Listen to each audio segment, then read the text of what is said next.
चलिए आज की चर्चा शुरू करते हैं और शुरुआत एक काफ़ी गंभीर बयान से करते हैं। सुनने में आया कि इजरायली प्रधानमंत्री ने तेहरान के लोगों को शहर छोड़ने को कहा है और ये भी कि तेहरान को गाज़ा बनाने की तैयारी है। आज हम जिस विश्लेषण पर बात करें उसका टाइटल कुछ ऐसा है, तेहरान को गाज़ा बनाने की इजराइल की तैयारी। तो कोशिश करेंगे समझने की कि ये जो तनाव है इसके पीछे क्या कारण है, क्या संकेत मिल रहे हैं। तो क्या खास है इस विश्लेषण में? देखिए, इसकी जो जड़ बताई जा रही है सोर्स के हिसाब से, वो है ईरान का वो बड़ा मिसाइल हमला जो उसने इजराइल पर किया था। कुछ वीडियो फुटेज का भी जिक्र है। मतलब इतने ज्यादा रॉकेट और मिसाइल्स थे कि इजराइल का जो एयर डिफेंस सिस्टम है वो भी पूरी तरह रोक नहीं पाया उन्हें। अच्छा। हाँ, तेल अवीव और खासकर हाइफा में मतलब काफी नुकसान की खबरें हैं। और शायद इसी वजह से इजराइल में ये सोच बन रही है कि जब तक तेहरान में मतलब आयतुल्ला खामनेई की सत्ता है ये सब चलता रहेगा, रुकेगा नहीं।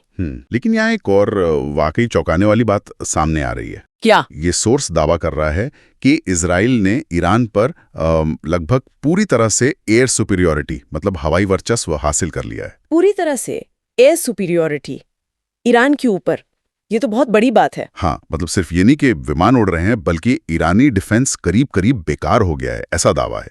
अगर ये सच है तो ये तो मतलब पूरा गेम ही बदल देता है। बिल्कुल।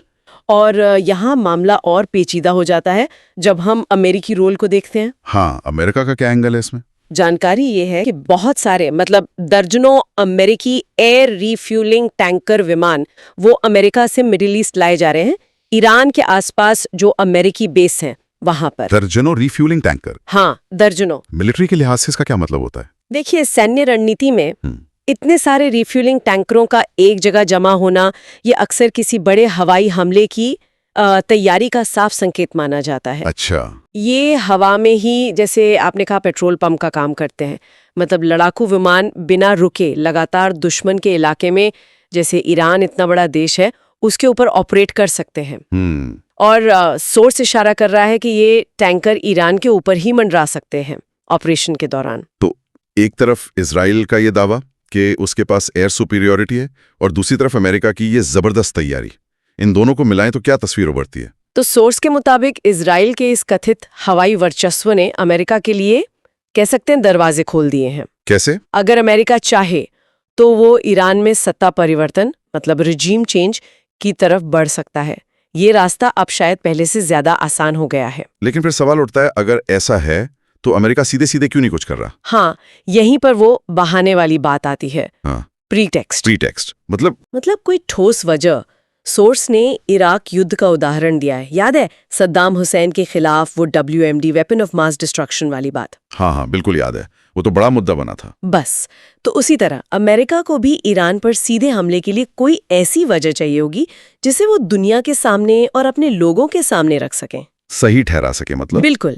तो ऐसा लगता है कि अमेरिका शायद इंतजार कर रहा है कि इजराइल की तरफ से कोई ऐसा बहाना बने। लेकिन सोर्स ये भी साफ कर रहा है कि अमेरिका बिल्कुल अलग थलग भी नहीं बैठा है। नहीं, बिल्कुल नहीं। अमेरिकी विमान तो सऊदी अरब और UAE से उड़कर ईरानी मिसाइलों को हवा में रोक ही रहे हैं। हाँ, वो तो कर रहे हैं, लेकिन इसमें भी एक पेच है। अच्छा, क्या? दिलचस्प बात यह है कि अरब देशों ने अमेरिका से कहा है कि उनके यहाँ जो अमेरिकी एयर डिफेंस सिस्टम लगे हैं उनका इस्तेमाल इजराइल की सीधी हिफाजत के लिए ना किया जाए। क्यों? ताकि ईरान सीधा उन अरब देशों को निशाना ना बना ले। वो सीधे टकराव से बचना चाहते हैं। अच्छा, ये बात है। तो मतलब अमेरिका मदद तो कर रहा है लेकिन थोड़ी दूरी बनाकर। हाँ, कुछ ऐसा ही समझ लीजिए। तो कुल मिलाकर देखें तो स्थिति तो बहुत ही मतलब नाजुक है।